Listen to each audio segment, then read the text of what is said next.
یا ایھا الانسان، اے انسان، ان راجع الی ربک قدحا فملاقیہ۔ یہ بہت اہم نفسیاتی حقیقت ہے، یہ آگے چل کر سورہ بلد میں بھی آئے گی کہ ہر انسان کو مشقت میں پیدا کیا گیا ہے۔ ہر انسان کے لیے دنیا جو ہے دارالمحن ہے، اگرچہ مشقتوں کی نوعیت جو ہے اس میں فرق ہے۔ کسی کی جسمانی مشقت زیادہ ہے، وہ کسی چلائی ہے، اس نے اینٹیں ڈھوئی ہیں، ہل چلایا ہے، پھر وہ رات کو ایسا سوتا ہے کہ اس کو صبح کی خبر دیتا ہے، اسے اس وقت بے چینی کوئی نہیں ہوتی۔ کسی کی ذہنی ہے، مل کا مالک ہے، بیٹھا ہوا ہے، پرابلم ہے، وہ رات کو بھی پیچھا نہیں چھوڑتے وہ پرابلمز۔ پھر اسے ہپنوٹکس چاہیے، اسے کوئی اور سیڈیٹیوز چاہیے، کسی طرح کی چیزیں، اینٹی ڈپریسنٹس چاہیے۔ ساری جو آج دنیا میں سب سے بڑی مارکیٹ جو ہے میڈیسنز میں، وہ ان دوائیوں کی ہو چکی ہے امریکہ میں۔ جو سب سے مہنگی دوائیاں وہ یہ ہیں امراض ذہنی کی۔ کن کو ہوتے ہیں؟ عام طور پر جن لوگوں کے ہاں ایفلوئنس ہے۔ تو معلوم ہے کہ ہر ایک کے لیے کوفت ہے۔ پھر یہ کہ کسی کو کوئی غم ہے، کسی کو کوئی غم ہے۔ عام آدمی یہ سمجھتا میں پیدل چل رہا ہوں، اس کے پاس سائیکل ہے، یہ بڑا اچھا ہے، بہت عمدہ ہے۔ اس سائیکل والے سے پوچھئے، اسے نظر آتا ہے کار پہ جاتا ہوا، اس کو اس کی جلن ہو رہی ہے۔ کار والا جو ہے وہ دیکھتا ہے کہ مجھ سے بہت زیادہ نئے ماڈل کی کار پہ گیا ہے، کہ نئی کار پر ڈاٹا ہوا، اسے اس کی کوفت ہو رہی۔ تو کوفت اور یہاں پہ رنج اور محن، جس کو کہا ہے کہ قید حیات و بند غم اصل میں دونوں ایک ہیں، موت سے پہلے آدمی غم سے نجات پائے کیوں۔ اور معاملہ یہ ہے کہ موت پر بھی جب نجات نہ ملی، اب تو گھبرا کے یہ کہتے ہیں کہ مر جائیں گے، اور مر کے بھی چین نہ پایا تو کدھر جائیں گے۔ وہ جو اب جو گھبرا کے یہ کہتے ہیں، وہ تو بات آئے گی آپ کو سورہ بلد میں۔ قید حیات و بند غم اصل میں دونوں ایک ہیں، موت سے پہلے آدمی غم سے نجات پائے کیوں، یہ سورہ بلد میں ہے۔ لیکن دوسرا مرحلہ جو ہے کہ اب تو گھبرا کے یہ کہتے ہیں کہ مر جائیں گے، مر کے بھی چین نہ پایا تو کدھر جائیں گے، وہ یہاں ہے۔ یا ایھا الانسان، اے انسان، انک کادح الی ربک قدحا، تیرا مقدر یہی ہے تکلیفیں جھیلتا ہوا، بوجھ برداشت کرتا ہوا، کوفت برداشت کرتا ہوا، تجھے ایک پر دوسری، دوسری پر تیسری کوفت اور تکلیف، اور پھر جا کر اپنے رب کے سامنے کھڑے ہونا ہے۔ ملاقی، اب جو بار برداری کے حیوان ہیں، بیل ہے جتا ہوا ہے، اب جتا رکھیے، اسے رہٹ میں لگا لیا آپ نے اس کو کسی اپنے ہل میں جوت لیا، اس کے بعد اس سے حساب کتاب تو کوئی نہیں۔ حضرت ابوبکر کہا کرتے تھے عجیب کیف کے عالم میں، کاش کہ میں ایک چڑیا ہوتا جو درختوں پر چہچہا رہی ہے، اس سے کوئی محاسبہ نہیں۔ کاش کہ میں گھاس کا ایک تنکا ہوتا جو جلا دی جاتی ہے، ختم ہو جاتی ہے، اس سے محاسبہ کوئی نہیں، پوچھ گچھ کوئی نہیں۔ یہاں ہے محاسبہ۔ یا ایھا الانسان انک کادح، مشقتیں بھی جھیلو، صدمے بھی جھیلو، بوجھ بھی اٹھاؤ، اینٹیں بھی ڈھو، اور جو بھی کرنا، قلم کی گھس گھس کرو، بیٹھو، جاؤ 3 جگہ 4 جگہ بطن کرو، اور مریضوں کی خدمتیں کرو، اور پھر یہ کہ سب کچھ کر کے پھر ایک دن کھڑے بھی ہو جانا ہے۔ اب جاؤ ذرا حساب کتاب۔ لن تزول قدم ابن آدم حتی یسأل عن 5، ابن آدم کے قدم ہل نہیں سکیں گے جب تک کہ 5 چیزوں کا حساب نہ لے لیا جائے۔ عن عمرہ فیما افناہ، حساب دو عمر کا، 80 برس کی عمر دی تمہیں، کہاں فنا کی۔ خاص طور پر وان شباب ہی فیما ابلاہ، شباب، جوانی، قوتوں کا، امنگوں کا دور، وہ کہاں گلائی تھی جوانی۔ وان مال ہی من این اکتسبہ وفیما انفقہ، مال کا حساب دو، کہاں سے کمایا تھا، حلال سے کہ حرام سے، اور کہاں خرچ کیا تھا، عیاشیوں میں، عللوں تللوں میں، یا ادائے حقوق میں۔ واما علم فیما علم، اما عمل فیما علم، اور 5واں سوال سب سے مشکل ہے، جو علم حاصل ہوا تھا اس میں عمل کتنا کیا۔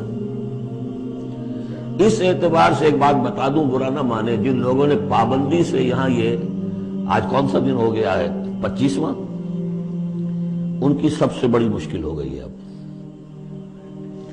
سب سے بڑی مشکل اب ان کی ہے۔ اما عمل فیما علم، جو علم حاصل ہوا ہے اس میں عمل کا حساب کتاب ہوگا۔ وہ غریب جنہیں موقع ہی نہیں ملا، کبھی کوئی ایسی صورت ہی نہیں بنی کہ ان کے سامنے قرآن کی دعوت آ گئی ہو، ان کے پاس شاید کوئی نہ کوئی عذر ہو۔ ان کے عذر کا حصہ جائے گا ان پر جن کے ذمہ تھا کہ قرآن کی پہنچایا نہیں پہنچایا. لیکن یہ ہے کہ جن تک یہ بات پہنچ گئی انہیں سمجھ لینا چاہیے کہ بہت سخت ہے معاملہ. یا ایھا الانسان انک کادح الی ربک کدحا فملاقیہ فاما من اوتی کتابہ بیمینہ، تو وہ کہ جس کو دی جائے گی کتاب اس کے داہنے ہاتھ میں فسوف یحاسب حسابا یسیرا، تو اس سے تو لیا جائے گا بہت ہی ہلکا نرم حساب. وہ ہلکا اور نرم حساب کیا ہے؟ بخاری اور مسلم دونوں میں حضرت عائشہ سے روایت موجود ہے رضی اللہ تعالی عنہا، ینظر فی کتابہ ویتجاوز عن سیئاتہ وَأَمَّا مَن نُوقِشَ فِي الْحِسَابِ فَقَدْ هَلَكَ.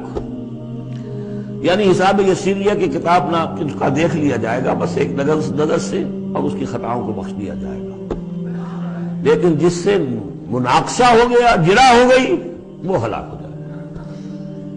حساب یسیر یہ ہے، کوئی مناقشہ نہیں، کوئی جرا نہیں، اللہ تعالیٰ ان سے نرم معاملہ کرے گا.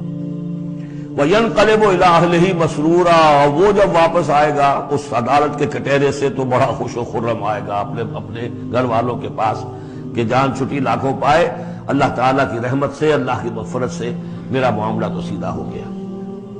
لیکن اب اس کے برعکس کیا ہے؟ وَأَمَّا مَنْ أُوتِيَ كِتَابَهُ وَرَاءَ ظَهْرِهِ، اور وہ شخص جس کو دیا جائے گا اس کا اعمال نامہ اس کی پیٹھ کے پیچھے سے.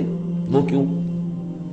دینا تو ہے بائیں ہاتھ میں، وہ بائیں ہاتھ پیچھے کر لے گا، میں لینا نہیں چاہتا تو وہاں پکڑا دیں گے. یہاں حاضر ہے وراء ظہرہ فسوف یدعو ثبورا، اب وہ موت طلب کرے گا، کسی طرح موت آ جائے، میں ختم ہو جاؤں، میں معدوم ہو جاؤں، میرا وجود نہ رہے.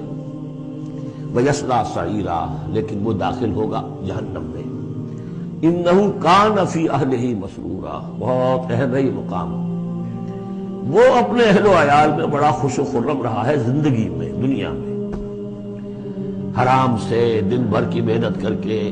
دیکھیے ایک بات آپ کو بتا دوں، اگر آپ اللہ کے دین کا حق ادا نہیں کر رہے تو چاہے 100% حلال سے کما رہے ہیں، حرام کھا رہے ہیں، اس لیے کہ اللہ کے دین کا حق آپ نے ادا نہیں کیا. وہ جو غصب کیا جا رہا ہے اللہ کا حق، وہ کہاں جائے گا جب تک کہ آپ وہ حق ادا نہ کریں جو دین کا ہے. اس اعتبار سے سمجھ لیجیے حرام اور حلال یہی نہیں ہے، حرام اور حلال کے بڑے مراتب ہیں. ایک حرام خور وہ ہے جو سور کھا رہا ہے، آپ نے کہا بہت یہ تو چھی چھی چھی چھی سور کھا رہا، حرام سب کو معلوم. ایک وہ ہے جو کھا رہا ہے بکری کا گوشت، بکری بھی خود ذبح کی ہے تاکہ کسائی کا بھی معاملہ کو خراب نہ ہو جائے، لیکن یہ کہ وہ بکری خریدی ہے کسی کی جیب کاٹ کے، تو کیا کھا رہا ہے؟ حلال کے حرام. اس کو بڑھاتے جائیے. باطل کے غلبے کے تحت سانس لینا بھی حرام ہے. You have reconciled. تم نے باطل کو تسلیم کر لیا، ذہن قلباً طاغوت کو تسلیم کر لیا ہے. تمہارا جینا حرام، تمہارا سانس حرام.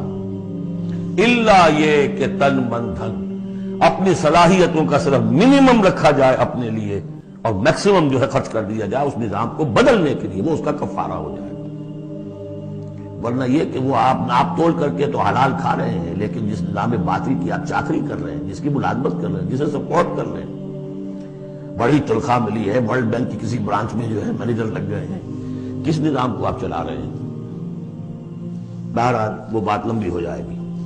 لیکن وہ دنیا میں خوش و خرم تھا، اچھا کھلا رہا تھا، دودھ ملائی ربڑی اپنے بچوں کو، ہر وقت آ رہا ہے تو نئی چیزیں لے کر آ رہا ہے، ولایت سے آ رہا ہے تو ایک ایک بچے کو بلا کر تمہارے لیے یہ لایا ہوں، تمہارے لیے یہ لایا ہوں. وہ دنیا میں وہ خوشیاں لے آیا، اب یہاں کچھ نہیں ہے. وہ اللہ کا بندہ جو دنیا میں ڈرتا رہا، انا کنا فی عہدنا مشفقون، ہم تو ڈرتے تھے کیا ہوگا اللہ کے حضور میں روز کھڑا ہونا ہوگا، ان کے لیے یہاں آیا ینقلب الی اہلہ مسرورا، اب وہ لوٹے گا اللہ کی عدالت کی کٹہری سے اپنے گھر والوں کی طرف تو خوش و خرم ہوگا. اور یہ جو ہے یہ دنیا میں خوش و خرم رہا تھا اپنے اہل و عیال میں. انہ کان فی اہلہ مسرورا انہ ظن ان لن یحور، اس کو گمان یہ ہو گیا تھا کہ لوٹ کر آنا نہیں ہے، ہمارے پاس آنا نہیں. بلا کیوں نہیں، ان ربہ کان بہ بصیرا، یقیناً اس کا رب تو اسے دیکھ رہا تھا، ہر آن دیکھ رہا تھا، اس کی نگاہ میں تھا.